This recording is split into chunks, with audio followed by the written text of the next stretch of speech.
is deputy editorial page editor of the Cleveland Plain Dealer, a man as witty as he is wise, my uncle, Kevin O'Brien. Uncle Kevin, thanks for being here. Thanks for having me, Liz.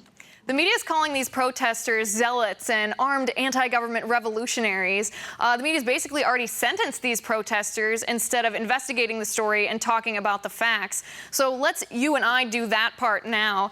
In a nutshell, who's wrong here, the ranchers or the government? Well, I mean, the best thing you can say about the ranchers is if they're out to provoke an armed confrontation, which is what the crazy people in the media are saying, they've come to just the right place because there's no one there but them. If they want to have a shootout, it's going to have to be among themselves, and I don't see that happening unless the government decides to make an aggressive move, which there's no way in the world it should do. These guys are in the middle of nowhere. They're hurting nobody. They're inconveniencing nobody. Protests that we've seen over other issues in the last few years have been far more confrontational than these guys are being. All they're doing is making a point, and this is where we get into the real wrong, about things that the government in the form of the Fish and Wildlife Service, the Bureau of Land Management, those folks have done over the last 30 or 40 years in southeastern Oregon to people who owned ranches there and had owned ranches there since time immemorial. The government has come in and chased them off. They've flooded them out. They've changed grazing policies on them in the middle of the game.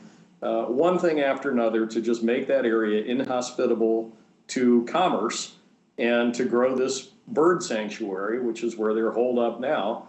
The latest being that they've taken a couple of ranchers off to prison to serve a terrorism sentence for some very questionable charges of arson of federal lands that ended up costing the federal government all of less than $1,000 in range grass.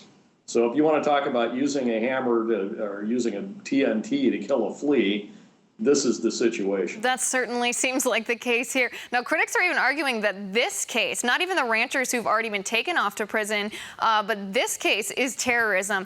These protesters do claim they're peaceful, but they are armed. So what do you think? Is it possible to be armed and be a peaceful protester? Sure, happens all the time. The Second Amendment allows them to carry arms openly or concealed as long as they have the license to do so, the permits to do so. So if people walk around in fields with rifles all the time, it's called hunting. It's not a big deal. These guys know what they're doing. They have a plan in mind. They don't want to be in the position of allowing the government to just waltz in and cart them off in paddy wagons because they're not armed. If they were not armed, this would be a really easy situation for the government to solve, and no point would be made.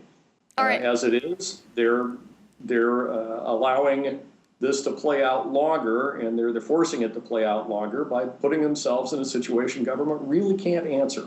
Right, and it's the media here that's making it seem like they're armed to the gills, that there's some sort of revolutionary militia rather than just citizens exercising, like you said, their right to bear arms.